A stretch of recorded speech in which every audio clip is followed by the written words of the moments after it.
박사의 건강이야기 이동입니다. 오늘은 통풍을 가지고 여러분을 모시도록 하겠습니다. 이 통풍은 그 증상이 워낙 특징적이고, 그리고 발생 부위 또한 아주 엄지발가락 같은 아주 특정 부위에서 나타나기 때문에 동서양을 막론하고 아주 오래전서부터 관심이 많았던 질환이거든요. 그리고 특히 서양에서는 기원전서부터 이 병에 대한 기록이 있다고 합니다. 그러니까는 정형외과 질환 중에서 가장 옛날부터 책에 기록되어 있는 질환이거든요. 이 통풍은 옛날에는 제왕병, 사치병 이런 식으로 별명이 붙었거든요. 그 이유는 간단하거든요. 옛날 분들은 요새하고 달라서 먹고 살기 힘들었죠. 그래서 뚱뚱하고 살찐 사람이 아주 드물었습니다. 근데 이 질환의 특징이 뭐냐면은 술 좋아하고 고기 좋아하고 그리고 뚱뚱하고 비만증이 있는 사람에서 주로 많이 걸리거든요. 그래서 이런 별명이 붙었다고 합니다. 이도영 박사의 건강이야기, 오늘은 이렇게 성인 남성, 40대 이상의 성인 남성에게서 음주 후에 엄지발가락에 심한 통증으로 고생하는 통풍을 가지고 여러분을 3회에 걸쳐서 자세히 설명드리도록 하겠습니다. 여러분 통풍하면은 뭐 연상하세요? 되게 통풍은 여자분들한테는 별로 관심이 없는 질환일지 모르지만은 남성분들한테는 보면은 거의 틀림없이 대답하는 게 첫째가 술, 엄지발가락 심한 통증, 고기, 또 안 그러면은 고등어 같은 등 푸른 생선, 이런 단어 전부 연상하거든요. 그러니까 통풍은 이렇게 성인 남성한테서 고기나 술을 좋아하는 사람이 엄지발가락에 심한 통증을 유발시키는 관절염이라고 얘기하고 있거든요. 근데 실제 이 통풍은 엄지발가락에 심한 통증을 유발하는 관절염이기는 하지만은 기본적으로 이 통풍이라는 병은 혈액 속에 요산이라는 물질이 있는데, 이 요산이라는 물질이 정상 이상으로 상승해가지고 혈중 요산입니다. 정상 이상으로 상승해가지고 이 요산의 결정이 몸 안의 여러 조직에 침착해서 발생하는 질환이기 때문에 꼭 관절뿐 아니라 힘줄, 콩팥, 혈관, 온갖 부위에 몸 안에 어떤 조직에도 침착할 수 있거든요. 그리고 또 이 질환은 비만, 고지혈증, 고혈압, 이런 질환과도 굉장히 관계가 많은 전신성 질환입니다. 그러니까는 이 통풍을 그냥 관절염으로만 생각하지 말고 전신성 질환이라는 거는 여러분들 꼭 기억하셔야 됩니다. 통풍의 발병 연령은 과거에는 50대 이후에서 주로 발생했어요. 주로 발생했는데 최근에는 그 나이가 점점 이렇게 젊어지는 경향이 있고, 이렇게 발병 연령이 낮아질수록 체중이 가다한 비만한 사람이거나 술 좋아하거나 안 그러면 과식 경향 보이고 있거든요. 그래서 통풍의 발병 연령 저하는 이런 비만, 과음, 과식 이런 환경 인자가 상당히 중요한 영향을 미친다. 그렇게 설명드리고 있습니다. 그러니까 통풍은 기본적으로 지금 설명드린 대로 혈중 요산이 정상 이상으로 증가해서 발생하는 질환이니까 이 통풍을 이해하려면 무슨 요산이 어떤 물질인지 먼저 파악해야 돼요. 자, 여러분들이 매일 식사하시거든요. 매일 식사하실 때는 그 식사의 속에는 단백질이 반드시 포함되어 있습니다. 그러니까 여러분들이 식사하시면 단백질은 몸 안에 들어올 수밖에 없고, 이 단백질이 몸 안에 흡수되면은 간이나 소장에서 분해돼 가지고 인체에 필요한 아미노산을 만들어내거든요. 아미노산을 만듭니다. 그러니까 이 요산도 이 단백질 분해 과정에서 만들어지는 성분이거든요. 그래가지고 이 생성된 요산은 인체에서 필요한 만큼 써먹다가 이제 다 써먹고 나서는 대변하고 소변으로 해서 배설돼서 밖으로 빠져나갑니다. 그런데 어떤 원인에 의해 가지고 이 혈액 속의 혈중 요산이 정상 이상으로 증가하게 되거든요. 이 정상으로 증가해가지고서는 증가하거나 안 그러면 배설되는 양이 줄어들면 무슨 말이냐면은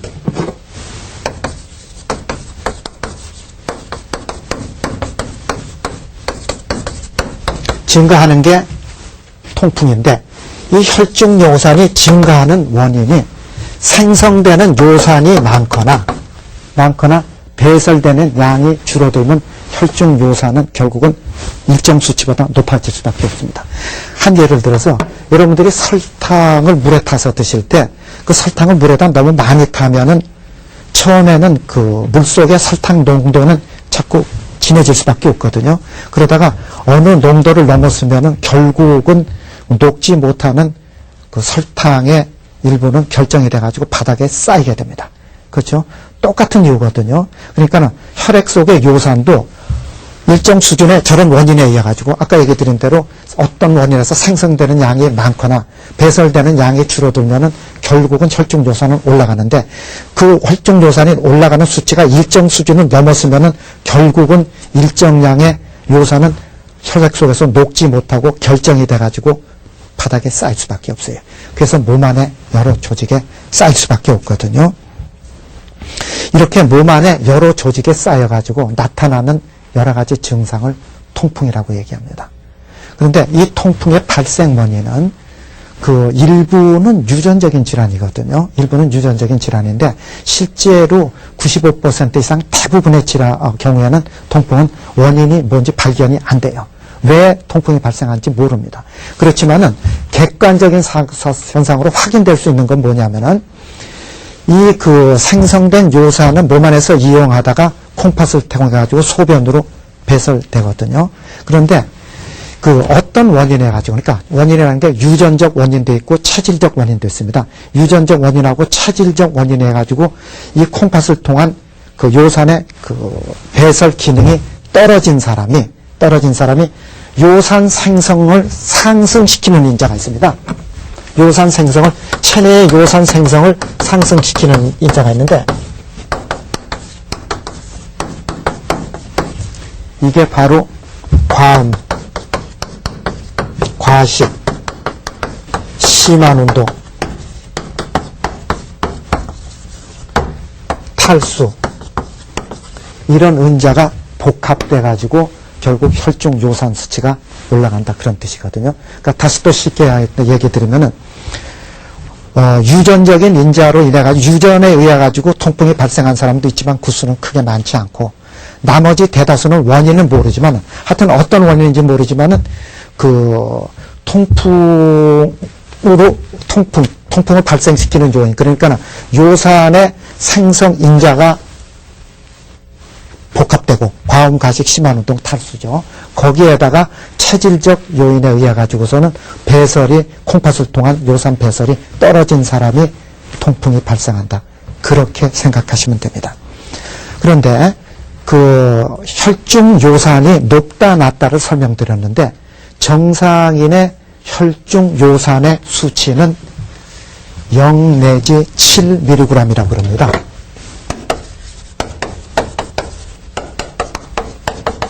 0 내지 7mg라는 단어를 표시하거든요. 그래서 이 7mg보다 높아지면은 혈중 요산이 높다고 이야기하거든요.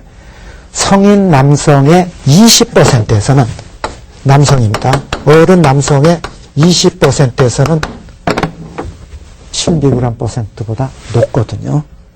그러니까는 그 일반적으로 성인 남성에서는 혈중 요산이 높은 거는 그렇게 특별한 문제가 아니라 일반적인 현상으로 봐야 됩니다. 일반적인. 그런데 저렇게 혈중 요산이 7mg 이상으로 되면은 혈중 요산이 높다 그러는데 이 혈중 요산이 높은 것 자체만으로도 통풍은 발생하는 게 아닌데 이 혈중 요산이 높은 상태가 오랫동안 지속되면은 결국 통풍은 발생할 수밖에 없습니다. 그러니까는 더 쉽게 얘기 들으면은 혈중 요산이 높으면은 통풍의 발생 빈도는 높아지고 그 발생 빈도는 혈중 요산이 높을수록 안 그러면 지속 기간이 길수록 통풍은 그만큼 많이 발생한다는 뜻이거든요. 그리고 또 하나 이제 그 다른 관점에서 한번 보면은 과거에는 그 종합검진이라는 개념이 없었습니다. 그리고 종합검진을 한다 하더라도 혈중 요산 검사는 그렇게 일반적으로 시행하는 검사가 아니었거든요. 그러니까는 통풍을 발견된 사람을 보면은 일반 검사를 하지 않기 때문에 그냥 우연히 엄지발가락에 심한 통증이 나타나거나 안 그러면 반복적으로 엄지발가락에 통풍의 아주 특징적인 증상이 반복적으로 나타난 후에 이거 통풍이네 진단되는 경우가 많거든요. 진단되는 거니까는 어떤 일이 벌어지냐면 진단이 그만큼 늦어져요. 진단이 늦어지니까는 증상이 상당히 심한 후에 발견되고 그리고 그 때문에 그로 인한 후유증도 많이 발생할 수밖에 없거든요. 근데 요 사이는 다르죠. 여러분 여기 계신 분 종합검진 안 받으신 분 계세요? 대개 종합검진은 되게 자주 받습니다. 그리고 또 종합검진에서도 또 혈중 요산 검사는 기본적으로 시행하기 때문에 그 통풍의 증상이 나타나기 이전에 단순히 요산 수치가 높은 상태에서 대부분 발견되니까 그만큼 빨리 발견하니까 빨리 치료 가능하고 그렇게 되니까는 그 후유증도 그만큼 옛날하고 따라서 많이 줄어들거든요. 그러면 이런 통풍 환자는 어떤 증상으로 고생하나 한번 살펴볼 필요가 있거든요. 아까 얘기했던 대로 통풍은 관절염뿐 아니라 전신질환이라고 설명드렸습니다. 그러니까 통풍으로 나타나는 증상은 관절염뿐 아니라 전신적인 문제로 해석을 해야 되거든요. 첫째가 급성 통풍성 관절염으로 나타나는 증상입니다.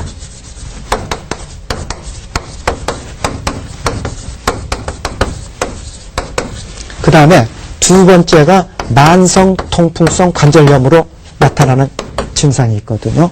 그 다음에 세 번째가 콩팥의 요산이 자꾸 침착이 되면 콩팥이 망가지거든요. 그래서 콩팥이 망가져가지고 나타나는 콩팥 기능 이상으로 나타나는 증상이 있습니다. 네 번째가 아까 잠깐 얘기 드렸지만은 이 통풍 환자는 살찐 사람이 많이 오고 비만이죠. 그 다음에 고지혈증, 고혈압하고 상당히 관계가 많은 걸로 되어 있어요. 그러니까 이런 질환이 되면 동맥경화증이 자주 오고 동맥경화증이 오면 허혈성 심장질환하고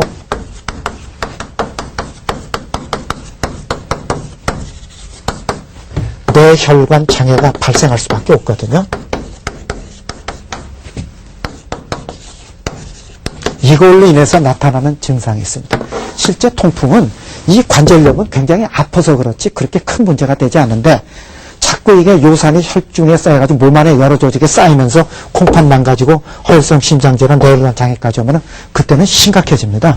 사람의 생명하고도 관계되는 문제가 발생하기 때문에 통풍은 물론 세 번째, 네 번째에 저렇게 그 증상이 발견할 가능성은 많지는 않지만은 거기를 대비해서 관리해야 하거든요. 자, 그러면 첫 번째 증상인 급성 통풍성 관절염으로 나타나는 증상부터 한번 살펴보겠습니다. 그러니까 통풍이 가장 많이 발생하는 부위는 콩팥이나 허혈성 심장질환, 뇌혈관 장애도 있지만은 첫째가 관절입니다. 관절이 가장 많이 발생하기 때문에 일반적으로 통풍을 그냥 통풍이라고 얘기하지 않고 그냥 통풍성 관절염 그렇게 얘기하는 경우도 굉장히 많습니다. 그런데 이 통풍성 관절염이 많이 발생하는 관절은 그 엄지발가락 제일 많이 발생합니다. 엄지발가락, 발뒤꿈치, 무릎, 손가락, 손목 이런 모든 관절에 주로 발생할 수 있지만은 엄지발가락이 가장 많이 발생해서 절반이 넘거든요. 그리고 이 급성 통풍성 관절염은 그냥 통풀 발작이라고도 얘기합니다. 그만큼 아주 특징적으로 발작적으로 나타난다 그래서 통풍 발작이라고도 얘기하거든요. 근데 이 급성 통풍성 관절염 통풍 발작이 발생하면은 관절 부위가 특히 엄지발가락이죠. 심하게 열나고 붓고 아주 심한 통증이 유발되거든요.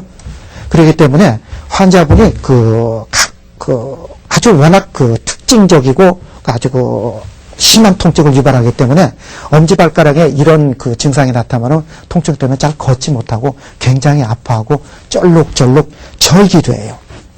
그런데 이 통풍 발작은 아까도 잠깐 설명드렸지만은 과음, 과식, 그 다음에 심한 운동, 탈수, 수술 이런 게 유발인자거든요. 그러니까 이 유발인자는 웬만한 통풍으로 고생하시는 분은 반드시 기억해야 됩니다. 유발인자가 뭐냐면은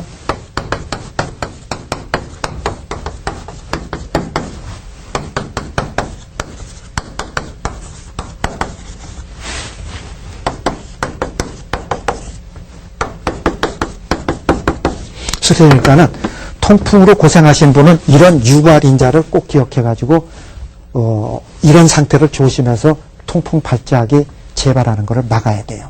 그리고 특히 이 과음이거든요.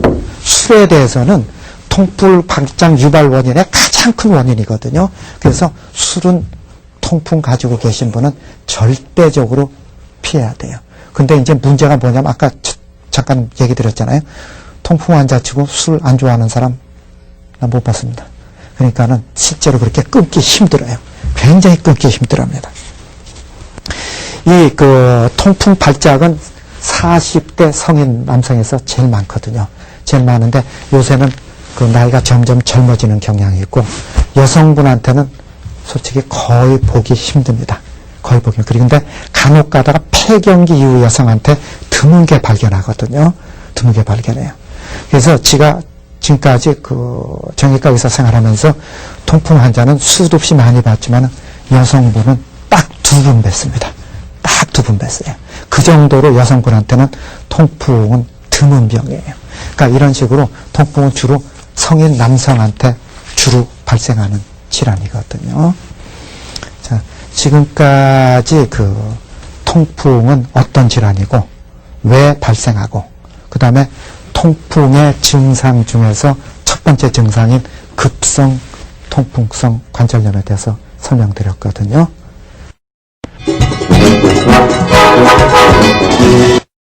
통풍이 재발이 된다고 그랬는데 왜 그런가 좀 궁금합니다.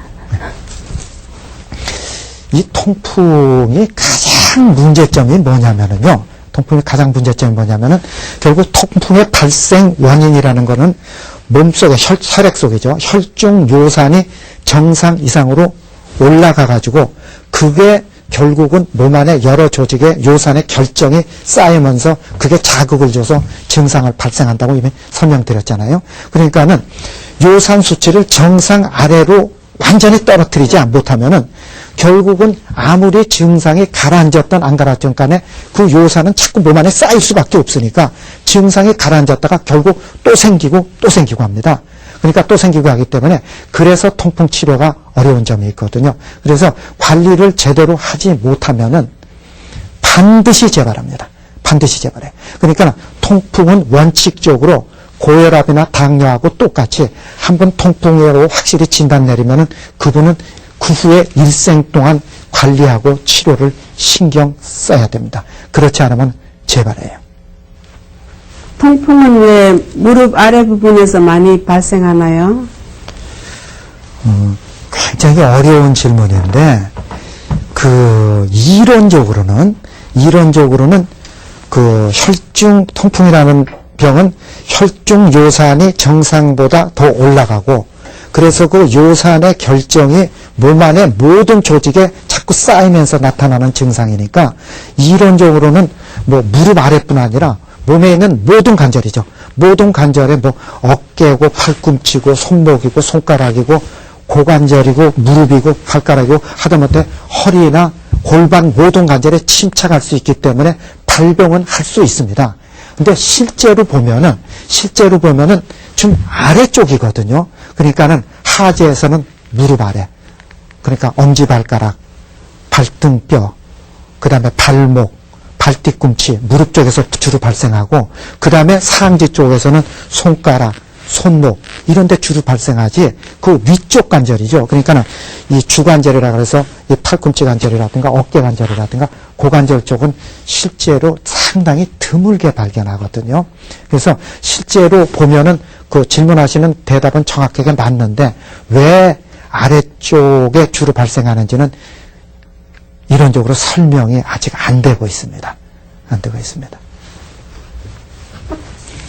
자, 이도영 박사의 건강 이야기, 오늘은 통풍의 첫 번째 이야기였습니다. 그러니까 다음 순서는 통풍의 두 번째 이야기로, 그러니까 오늘 미처 설명드리지 못한 통풍의 증상 중에서 지금 써있는 대로 만성 통풍성 관절염, 그 다음에 공파 기능 이상, 그리고 허혈성 심장 질환이라든가 뇌혈관 장애로 나타나는 증상에 대해서 설명드리고, 그리고 그 진단 방법을 설명드리도록 하겠습니다. 여러분, 다음 그 시간까지 안녕히 계십시오.